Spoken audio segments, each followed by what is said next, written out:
அழிந்து வரும் பண்டைய கலையான பொம்மலாட்டத்தை செயல்வழி கற்றலின் மூலம் மக்களிடம் கொண்டு செல்லும் முயற்சியில் ஈடுபட்டுள்ளார் ஓய்வு பெற்ற தலைமை ஆசிரியர் ஒருவர். சோழர் காலத்தில் தோன்றிய இக்கலையை அழிவிலிருந்து மீட்க அவர் பல்வேறு முயற்சிகளை மேற்கொண்டு வருகிறார்.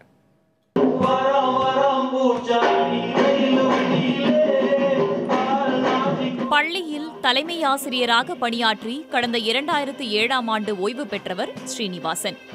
தற்போது கோவை மாவட்டம் கோவைப்புதூர் பகுதியில் வசித்து வரும் இவர் பொம்மலாட்டம் மூலமாக பள்ளி மாணவர்களை ஈர்க்கும் கலை நிகழ்ச்சிகளை நடத்தி வருகிறார். நவீன யுகத்தில் தொழில்நுட்ப சாதனங்களின் வருகையால் பல பாரம்பரிய கலைகள் அழிந்து வரும் நிலையில் ஆரம்ப பள்ளி குழந்தைகளுக்கு பாடங்கள், கதைகள், வரலாறுகள் போன்றவற்றை பொம்மலாட்டம் மூலம் பயிற்றுவிக்கும் பட்சத்தில் இக்கலையை அழிவிலிருந்து மீட்க முடியும் என்று நம்பிக்கை தெரிவிக்கிறார் ஸ்ரீனிவாசன்.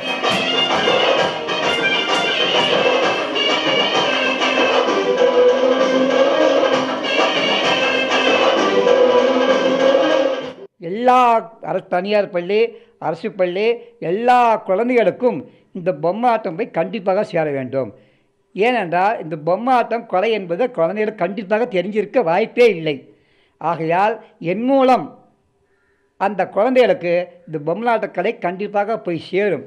அதற்கு எனக்கு கல்வித்துறை அனுமதி தர வேண்டும்.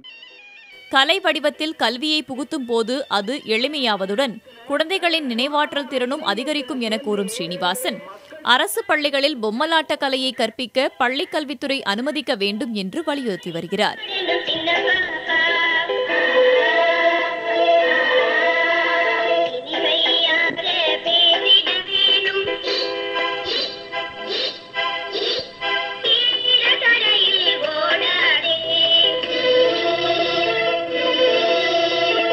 ஓய்வு காலத்தை சுகமாக கழிக்க எண்ணுபவர்கள் மத்தியில் கலையை காக்கும் நோக்கில் செயல்படும் ஸ்ரீனிவாசன் போன்றோரது தன்னார்வம் அழிவின் விளிம்பில் இருக்கும் பாரம்பரிய கலைகளுக்கு உயிரூட்டும் என நம்பலாம். அழிந்து வரும் பாரம்பரிய கலைகளில் ஒன்றான பொம்மலாட்டத்தை வெறும் கலை நிகழ்ச்சியாக மட்டுமின்றி மாணவர்களுக்கான பாடத்திட்டங்கள் மற்றும் அரசு திட்டங்கள் போன்றவற்றின் மூலம் வருங்கால தலைமுறையினருக்கு எடுத்து செல்லும் விதமாக முயற்சிகள் மேற்கொள்ளும் 71 வயதான சீனிவாசனின் முயற்சிகள் பாராட்டுக்குரியது. புதிய தலைமுறைக்காக ஒளிப்பதிவாளர் தீபனுடன் ஐஸ்வர்யா, கோவையிலிருந்து.